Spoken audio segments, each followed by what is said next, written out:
Hey everybody, Greg with Drifter Journey. We have an exciting video we're going to be doing for Tune here, talking about their heating solution. Might be a little dark back in here because it's getting dark out on the shortest day of the year, but we are going to be testing out the Truma heating solution that they have for the Tune campers. I have an outdoor thermometer with us out here at camp. We are somewhere in southwest Colorado, and it's currently 41 degrees out, 48 degrees in, and I did bring a separate power station specifically to run this tonight to see how many watt hours it pulls. I got a little cheat sheet for the Truma because this is our first full night of going for it and using it. I think it's going to get down to about 15 or 20 degrees out tonight, so it'll be a good test. We have the insulation kit from Tune. Other than that, we do not have any insulation in our truck, so just some blankets and whatnot. The kit from Tune also comes with the 10-pound propane canister out on the back. They do a great install. It's very sleek. There's not a bunch of wires. So there's a thermostat on the Truma. It has 3 levels. So low is 4,700 BTU.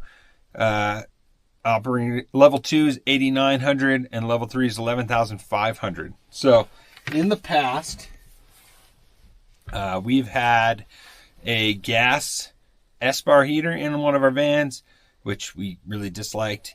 It would cycle on and off all the time, super loud, and keep you up at night. And then we had a Propex propane heater in our last van, which we did like, but I think the Truma is actually going to be quite a bit nicer than that. So this has more heat output and the variable heating, different levels, and there's a night mode on the fan to keep it quiet. So to get it going, I'm going to have to power it up, light it up, because this power station turns off if I'm not using it. So I'm going to have to reset the power time each time if I care. So you go into it, and you just set it in this little van mode here. And then we set a temperature. I'm probably going to set 68 for, maybe I'll do 72. 72. Because we have the heat sensor thermostat down under here, so I would assume it'll get 72 degrees down here and cooler up in the bed. So we'll just have to figure out what the best temperature setting for us is. We prefer it pretty cool, so we're gonna let it run here. It's just turning on.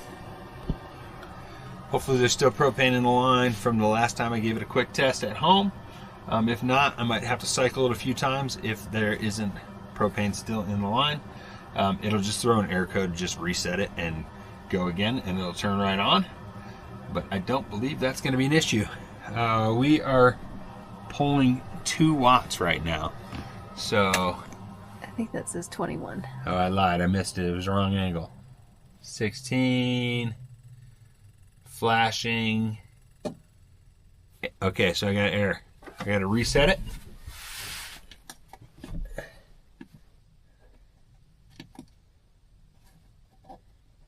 And so in the book, they have error codes, reset. So yeah, I haven't had it running, so there wasn't probably propane through the line.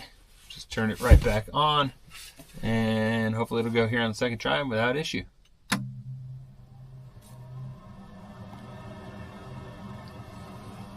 Okay, 22 watts.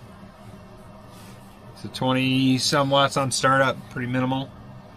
I think I read 6.8 amps on it for the max, so that's like 80 watts maximum. And we just have it running off a 12-volt cigarette lighter style.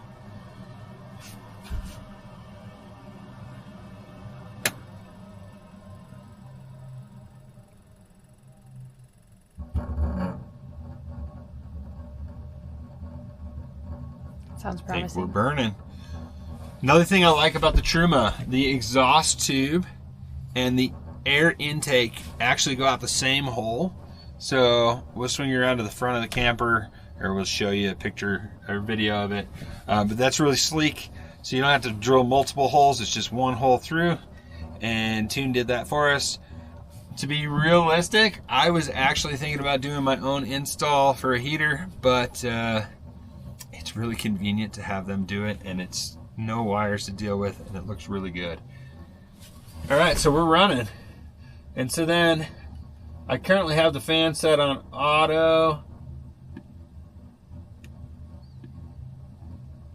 We can go over, spin the dial to the fan, auto, night, boost.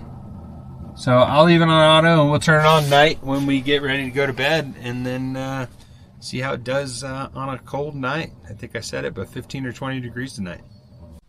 Good morning. Oh, good morning. So, heater results.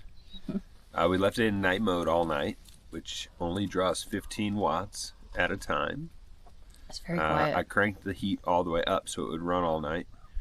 And it got down to 28, 25 out was the low on our thing. So it got down to 25, and it kept the sleeping area about 50 with it on night mode. So, but we both feel like it felt warmer than that. So yeah, I think I was getting inaccurate results in the corner of the camper. So it felt a little warmer than that, and we also like to sleep cold. So then this morning I turned it on high, just on auto. So it went on to high because I had it set up all the way, and it draws about 54 to 55 watts constant on high. So if you need to do math, 15 on night, 55 on high. And it got it up to like 68 degrees in the lower area. It got pretty warm in there, too warm for us. So if we need to crank it and run it all night, I think we could definitely go down to, I mean, we could go real cold if we're willing to be a little chilly in there. Yeah. I think you could go sub-zero and it be functioning. I brought lots of blankets, and we didn't really need any of our extra blankets. So if you run it on high and have a bunch of extra blankets, I still think you'd be pretty comfortable. Yep. It is pretty loud on high. Yeah. So if it is cycling, so if it's not cold enough, I don't know if that would disturb sleep or you'd get used to it. You'd probably get used to it. Yeah. So, but on night mode, it's very quiet. Didn't even know it was running. Yeah. So that's the review of the night one of the Truma Vario heat. Pretty happy with it. Yeah. I think it beats the Propex. Oh, for sure. Which I like the Propex a lot. Yeah. So I think it's going to be a step up from that. Yeah.